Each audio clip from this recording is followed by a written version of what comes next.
것은 서울대 일반전형. 서울대 일반전형 과연 뭘까? 한마디로 학업 능력이 우수하고 모집 단위와 관련된 분야에서 재능이나 또는 열정을 가진 학생을 선발하기 위한 전형입니다. 그걸 좀 더 간단하게 요약 정리해서 어떤 조건들이 있는가 한번 살펴보면 바로 이런 조건이 있죠. 수능 최저가 없으며 또 비교과가 우수한 학생들이 재시문을 통해서 그걸 해결할 수 있는 능력을 확인하는 시험이라고 보시면 됩니다. 자, 그러면 이제 서울대 일반전형에 합격한 학생들에 대한 공통점 4가지를 한번 지금부터 살펴보도록 하겠습니다. 일반전형에 합격한 학생들의 보통 공통점이 있다고 했어요. 그게 보통 한 4가지 정도인데 그 첫 번째가 전공 관련 일관적인 활동이라고 생각하시면 됩니다. 자, 이 전공 관련 일관적인 활동이라는 게 과연 무엇이냐? 여러분들이 학생부 종합전형을 한번 생각해 보시면 쉽게 이해할 수 있을 거예요. 자, 학생부 종합전형에서 요구하는 가장 기본적인 건 뭐냐? 바로 자기 주도적 전공 적합성이라고 하는 것이 평가 기준에 가장 1순위로 두고 있어요.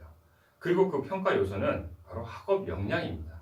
자, 학업 역량은 과연 뭐냐? 자, 그거에 대해서 한번 지금 이 그림에 나와 있는 그 사람처럼 돋보기를 통해 가지고 자세하고 그다음에 세밀하게 들여다본다는 겁니다.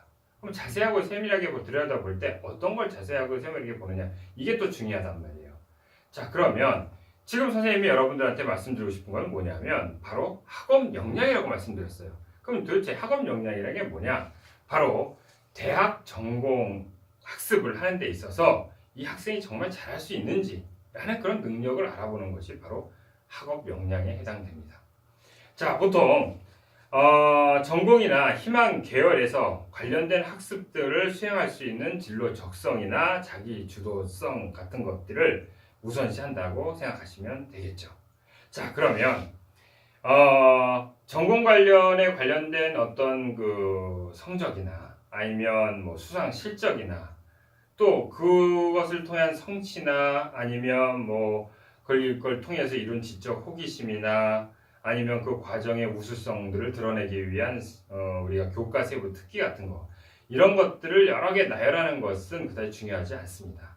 지금 여기서 보여주고 싶은 여러분들한테 가장 중요한 핵심은 뭐냐면 한두 가지라도 여러분들이 전공하고자 하는 그 전공 과목과 연관성이 있는 활동을 했는지 그런 활동을 통해서 스스로 어떤 것을 성취했고 그다음 미래에 대해서 자기는 어떠한 사람이 되고 싶은지에 대한 스토리를 표현한 것이 바로 가장 좋은 자기소개서가 되겠죠.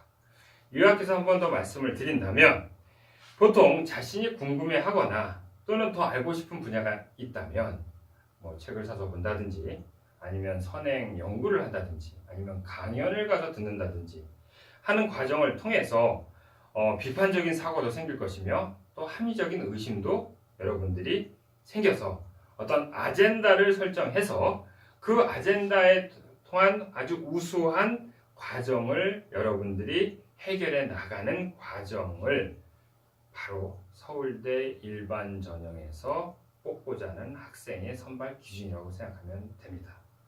그래서 그 분야는 자신이 좋아하고 또 잘하는 전공 분야일 수밖에 없기 때문에 여러분들도 그 부분을 이해하기 쉽게 생각할 수 있겠죠.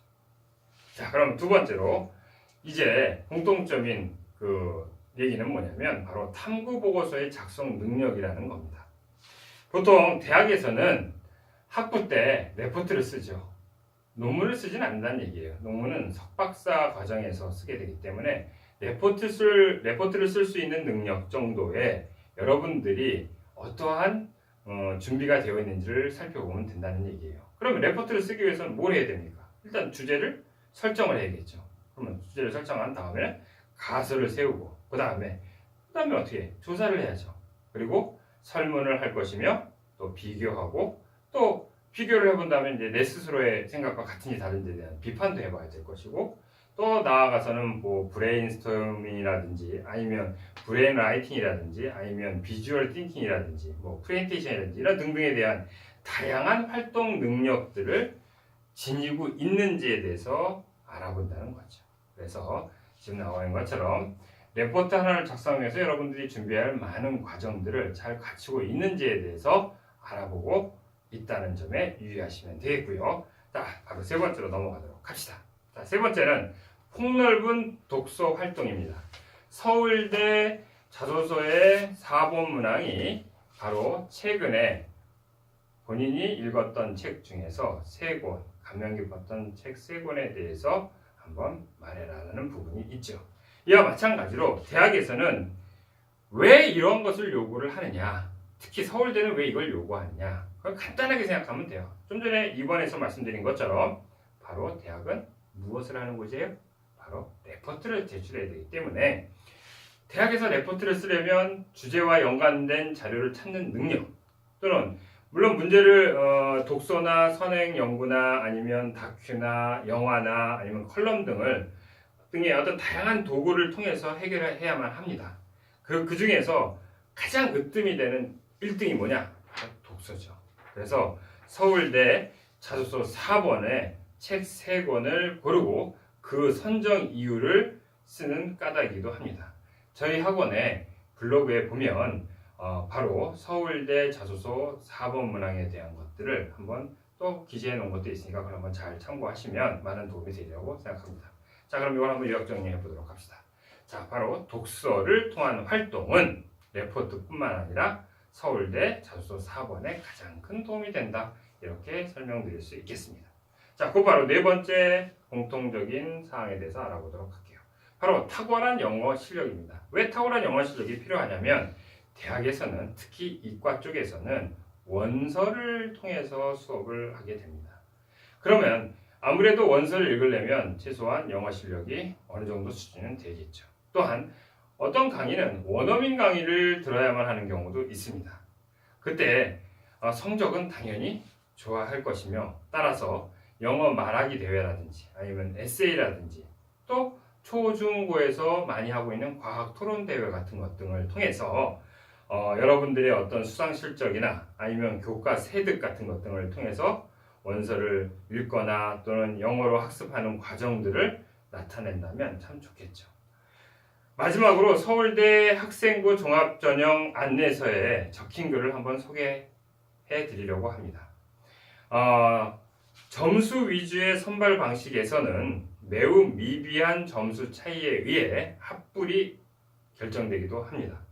이 같은 방식은 간단하고 또 편리하지만 창의적인 인재를 필요로 하는 대학과 사회의 요구에 부응하는 적절한 방식일지는 의문입니다. 그래서 서울대는 학생들의 학업 능력과 그 다음에 발전 가능성을 면밀히 평가하기 위해 수치의 단순한 합산을 넘어서는 평가 방법을 고민하게 된 것입니다. 그래서 바로 이런 부분들 때문에 여러분 선생님은